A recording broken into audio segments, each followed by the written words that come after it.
International Christian Embassy Jerusalem is your embassy in the heart of Israel, founded in 1980. From our headquarters in Jerusalem through our branches in over 80 nations and yours in Canada, we seek to challenge the church to take up its scriptural responsibility, to remind Israel of the promises made to her in the Bible, and to be a source of practical assistance to all the people in the land of Israel. On today's program, a special edition Inside Israel, the life and times of a globe-trotting minister and missionary once steeped in replacement theology. Ernie Culley discusses his testimony and his path to embracing Israel. Then a visit to the first century site, Magdala. Isaiah chapter 61, verse 1-3. The Spirit of the Lord God is upon me, because the Lord hath anointed me to preach good tidings to the poor. He has sent me to heal the brokenhearted, to comfort all who mourn, to console those who mourn in Zion, to give them beauty for ashes, the oil of joy for mourning, the garment of praise for the spirit of heaviness, that they may be called trees of righteousness, the planting of the Lord, that he may be glorified. Pastor Culley, you come from a very unique background in terms of your mission today, which you can see that there's a course right when it comes to the Jews and the Gentiles as it relates to Israel and this unity, this vision of unity that you have. Yes. You've done a lot of globe-trotting, so we'd like to hear some of that testimony, beginning with boot camp. I was in high school playing in a rock band, and the other guys that I was in the band with ended up doing drugs. The cops found out about it. They got busted. I was not doing the drugs. I would have if I'd known about it. It wasn't that I was goody two-shoes. That wasn't it. But I didn't even know they were doing this. I had not been invited into their little inner circle. But they got busted. But the cops didn't put the things together that I was not doing the drugs. So they thought I must have been. They're following me all over town, waiting for me to do something out of line. I could not undergo that level of police scrutiny and remain at liberty. So I went and saw my local Navy recruiter. The Vietnam War was in full cry right at that time, and it was in Texas. I went to see the local Navy recruiter and said, "How fast can you get me out of town?" He said, "Well, how about 9 o'clock tomorrow morning?" And I said, "Sold." And that began my Navy career. So I went to boot camp in San Diego, and what an experience that is. I remember the first day. It was summed up in the statement of our company commander when he looked at us and he's screaming at us out on the parade field. We thought we were being patriotic and honorable. He's yelling at us like we're in trouble. And he's saying to us, "Your mama's had you for 17 or 18 years. I've got you just for this few weeks, and I got to wreck everything they did and turn you into men. God help me." And that, I never forgot that little speech. And that's what he attempted to do, and he kind of did it. So I did for almost 5 years, a little over 5 years actually, in the American Navy during the Vietnam War. I was a hospital corpsman. I was a medic. The Navy supplies all the medical personnel for the Marine Corps. And every time a Marine patrol would go out into combat, a Navy hospital corpsman was along as a first aid guy to patch them up if they got hit. As a result, we had very high casualty rates among corpsmen. When I trained in San Diego to be a hospital corpsman, there were 68 of us that were together in the class in the company that I was going through. When the war was finished, there were 13 of us still alive. Incredible casualty figures. And I did my time not in Vietnam. I don't want to give that impression. I managed to dodge it. Had orders to go twice. Once they sent another guy instead of me. He was killed on his first patrol. A second time they sent another guy instead of me. He got blown up by a rocket after he'd been there just about a week, and he caught a piece of shrapnel in his neck, and it severed his laryngeal nerve. He's never spoken from that day to this. At the time, I was not serving God. I was an absolute lost, reprobate, gutter-rolling sinner.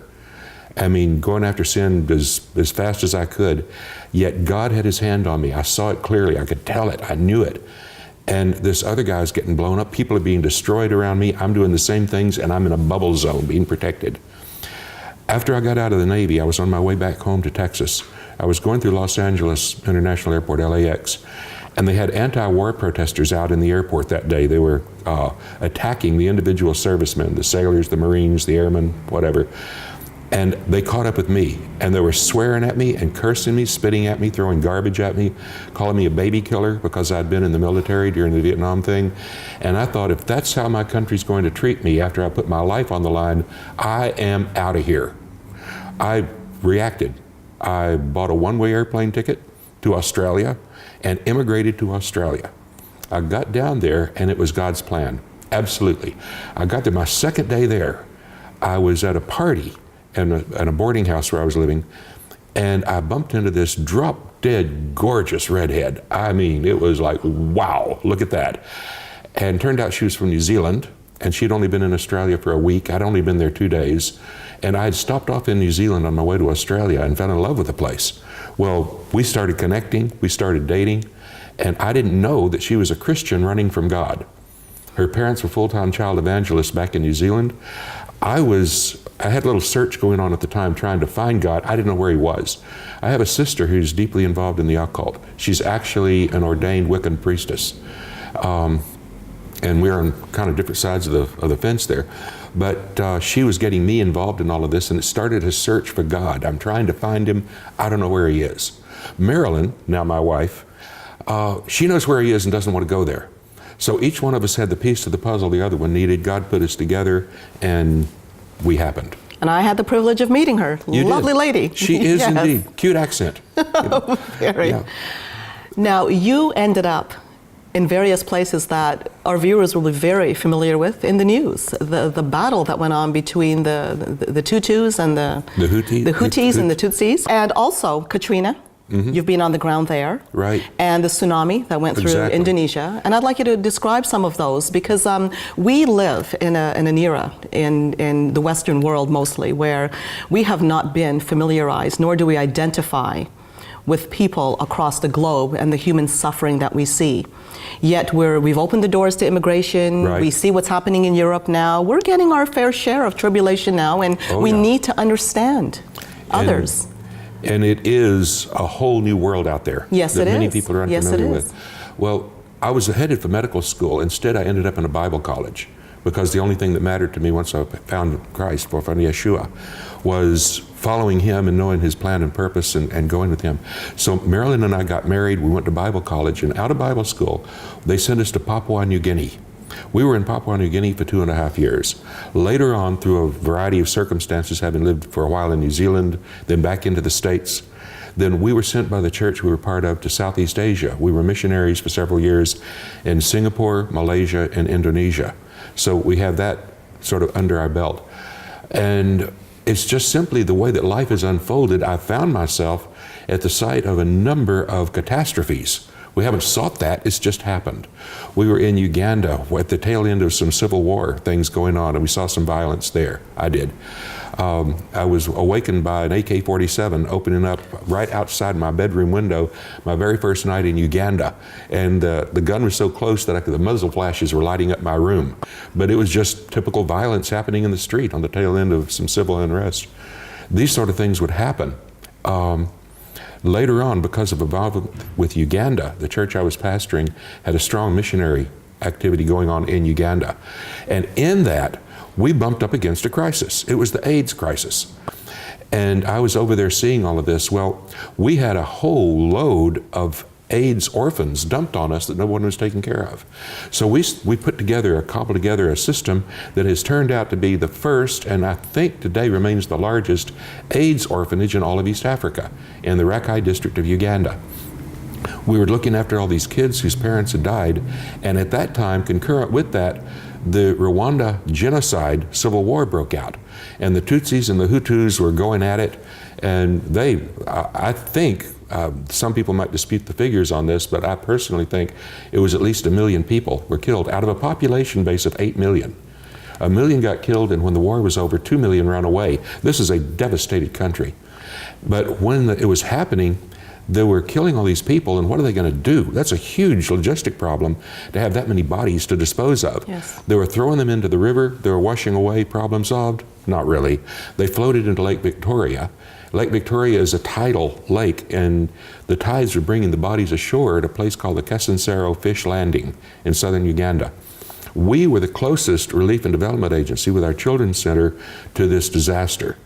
And we got involved in that, and what we were doing before anyone else was doing it, we started burying bodies. We had grave details going.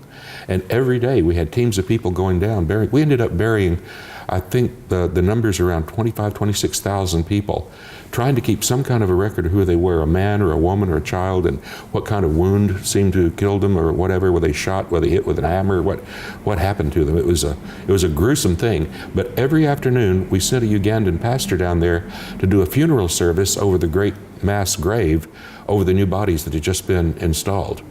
When the war was over and the new government in Rwanda was taking things over to try to sort out what had happened to them and record their history, all these stories and anecdotes are coming up of the things that had happened during the war.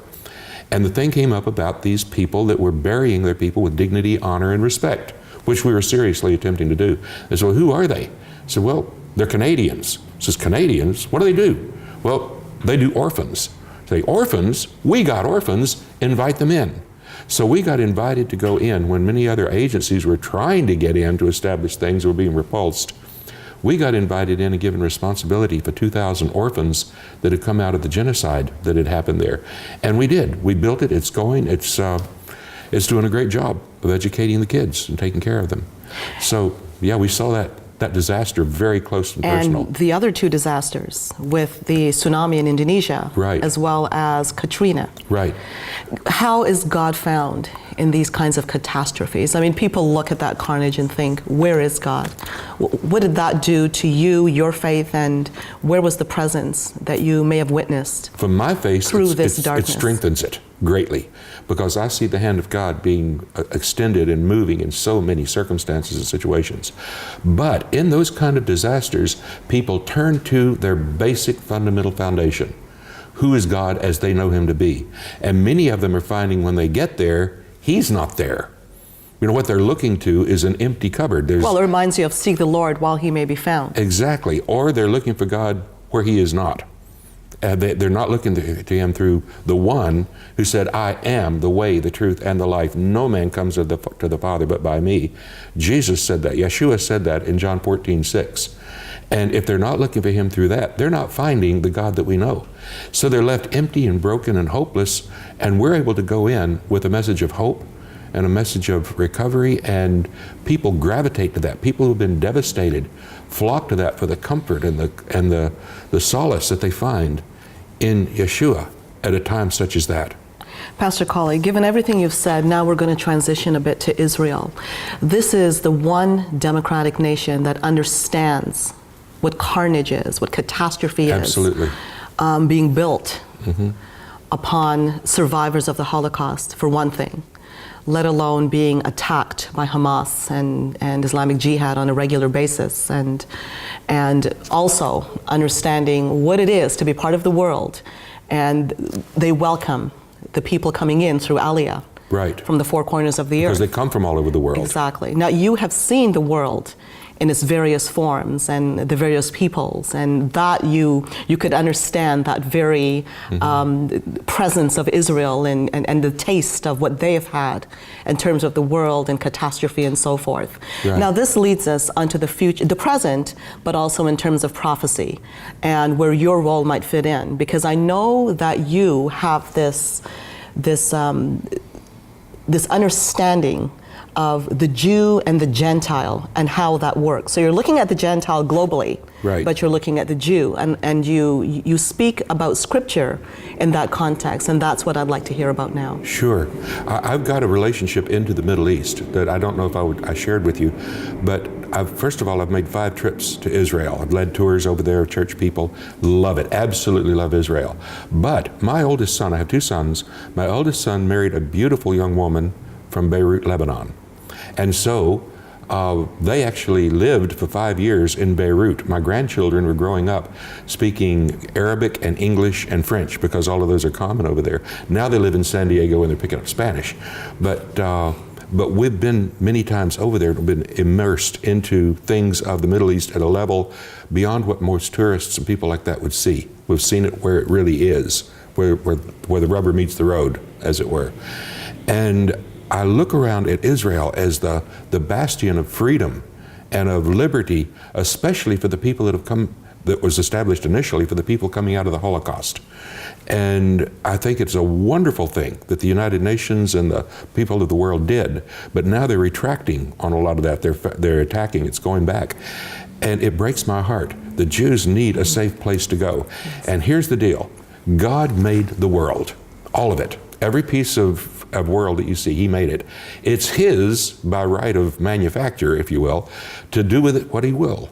And He has chosen to give that particular piece of real estate to people of Jewish origin. He gave it to Abraham and to his descendants. And there are scriptures throughout the Bible that say that that's a forever promise. Now, I was raised on Bible schools that were saying basically that Israel had forfeited their promises because they had rejected Yeshua. They rejected Jesus on the first time around. Therefore, all the promises fell in on us. We were the church. They all belonged to us. Nothing was left for Israel. And I basically, I was a good student. They taught me that. I learned it. So you're getting into the notion here of replacement theology. Exactly. I was steeped in that. And I didn't totally buy it. I still felt there were some holes in it. But later, I started looking at the Word. And the Bible talked about the Jews coming back into, the Israelites coming back into Israel. And I had always seen that as Ezra and Nehemiah, where they were coming back out of the Babylonian captivity. And I thought, all of that's been fulfilled. It's all been done. But I looked at it again. Christine, it says Judah and Israel were coming back. Well, the only ones that went into the Babylonian captivity were Judah. Israel had gone into an Assyrian captivity, and they're still in the wind. Where are they? Who are they? Where do they fit in? There's discussion and dispute over that. And so only one nation, the Judah, came back into Israel. And it came out of one country, Babylon. And it said, I'm going to draw you back from the nations where you have gone. Nations plural. And it put my head spinning. I thought, wait a minute, let's look at this again. And I saw that what's happening is the most important, dramatic scriptures of the prophecies that are being fulfilled in the world today are being filled right now. And it is the Jews making Aliyah, coming back to Israel. And I began to see that as a huge thing. Now, the Jews and the Gentiles they've been clashing for a long, long time. But when I read in Ephesians 2:14, it says He's going to break down the middle wall of partition and make of the two one new man. I used to puzzle over that scripture. Two what? What's He talking about? I got deeper into it and found out it's talking about the Jewish wing of the church and the Gentile wing of the church, of the gathering of the people together. I'm a small plane pilot. I learned how to fly. I can drive little airplanes. It's a lot of fun. But airplanes need two wings to fly. All right? If they lose one wing, they're going down. It's not going to happen. Well, I see very much that in the body of Messiah, where He is having two wings of it, the Jews and the Gentiles. Back in the first century, when Paul was carrying the word and he went to Galatia and they had the Galatian church fired up, there were Judaizers, they were called in the theology books, well-meaning, but in this case maybe more mean than well, Jewish people coming out of Jerusalem going in to Judaize the Gentile believers in Galatia. The book of Galatians is written to refute that. Acts chapter 15 in the council in Jerusalem, that's written to refute that. Well, what's happening now since Constantine and those things that happened in the 300s, is that now we've got Gentiles going to Jewish believers and trying to Gentilize the Jews. The Jews tried to Judaize the Gentiles. There's an identity crisis going on. Exactly. Because, yes, in the first place. And so we've tried to Anglicize Yeshua. Exactly. And then you have a group of people now who are trying to become Jewish. Exactly. And they're grafted in, yes. And exactly. But the Bible clearly says in other contexts. There are two identities. The truth is there. If you are who you are when you're called, stay that way. And it's talking about slave or free or this or that. The concept is who you are is who you are. Stay with the program. You know, just have Yeshua but understand in there. The program. Understand it, have Yeshua there. So I see the hope of the body of Yeshua of having one new man churches where Jew and Gentile are both totally accepted. They each keep their own personal identity, respect each other's identity, not try to change each other. But how about a place where they could celebrate Hanukkah and Christmas? What about a place where they could do Easter and Passover? You know, and everybody's happy with it and everyone is receiving from it because all of it is a further extension and revelation of who Yeshua truly is. And without one part of it, He's incomplete. And we need them all.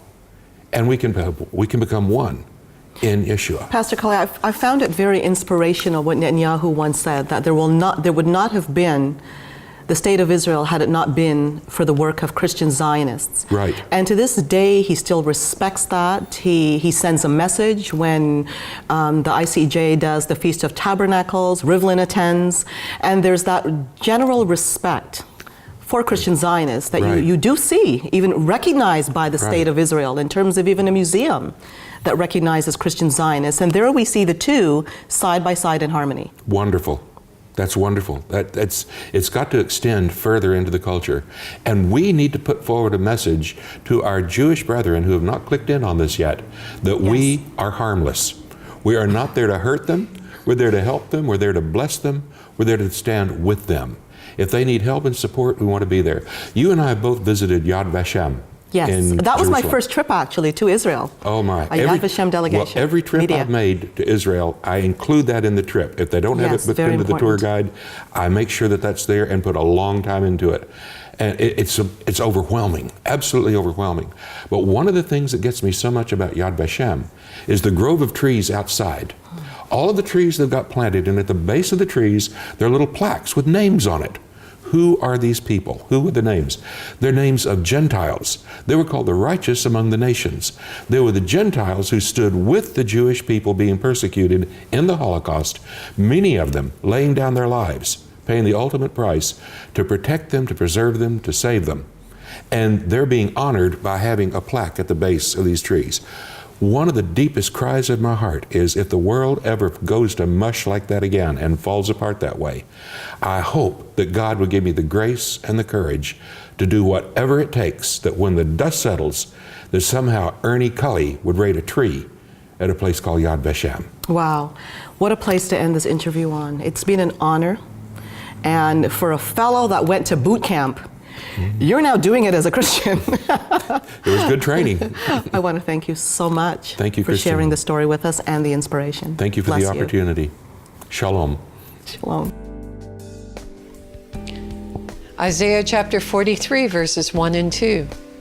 But now thus says the Lord who created you, O Jacob, and he who formed you, O Israel, fear not, for I have redeemed you. I have called you by your name. You are mine. When you pass through the waters, I will be with you, and through the rivers, they shall not overflow you. When you walk through the fire, you shall not be burned, nor shall the flames scorch you. Up next, a visit to the first century site, Magdala. I'm here with Father Timothy at Magdala in the Galilee. Great to meet you, Nice to meet Father you all. Timothy. Thank you for coming. This is a very exciting location where we're at. Can you tell us how you got involved with Magdala? Yes, well, in 2006, one of our priests, the priest from our congregation, the Legionaries of Christ, Father John Solana, he came down to the Galilee area, and he had a desire in his heart during prayer to build a public sanctuary in honor of the public life of Jesus. So we were able to buy the land, which used to be called Hawaii Beach. People came down here, and they had their bungalows all built along the property here, and they would come down for their weekends to swim in the lake. And then Father was able to buy this land, and we were going to just build a pilgrim house and the center for the public life of Jesus, and then we started discovering all of the archaeology. So that was in 2009 when we started digging, and you'll see everything that we found here underneath the ground for 2,000 years.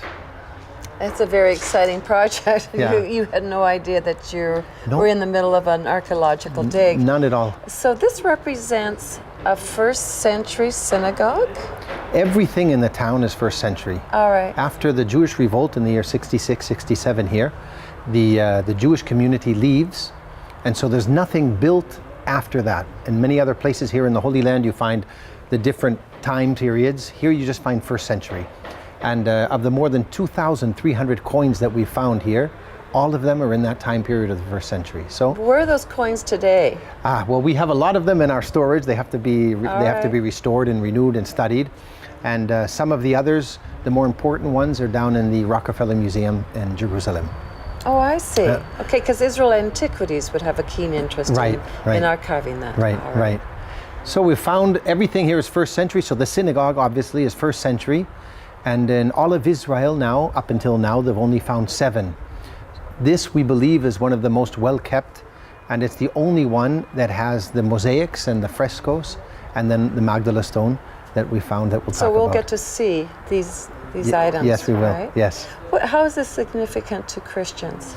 Well, this is really, when we started, we thought the public life of Jesus, and then God has this underground for 2,000 years, and we said, no, this isn't just for Christians. This is a crossroads between Jewish and Christian history. It is. Because we have the synagogue of the Jewish community, but we're on the pathway of Jesus who walks through here. And we know from the Gospel of Luke that Jesus went out through all of Galilee preaching in the synagogues, healing and curing the sick, and preaching the kingdom of God. From Capernaum to here, this is the only other synagogue, so we believe that he was in the synagogue preaching the gospel in the first century here with us. Very good. We conclude our program today with some sights and sounds within Israel.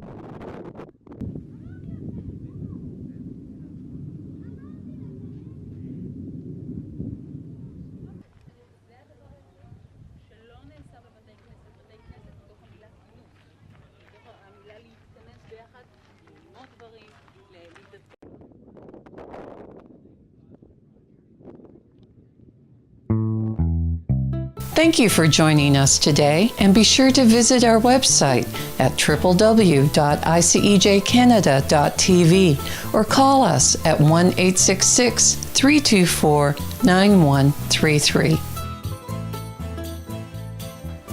100% of what we receive from you toward a project goes to that designation. Through your contribution to ICEJ Canada, you can participate by giving to Haifa Home for Holocaust Survivors, Women at Risk, Red Carpet Project, Operation Life Shield, Bomb-Proof Shelters, Shoulder to Shoulder, Alias Support, Bet Singer Children's Home, Israel in Crisis, ICEJ Communication Media Fund, Christian Friends of Yad Vashem, Magen David Adam Emergency Services, Canada Israel Young Adult Scholarship, Equip and Teach, Bet Rachel Strauss Inclusive Community, Gift Estate and Securities Funds.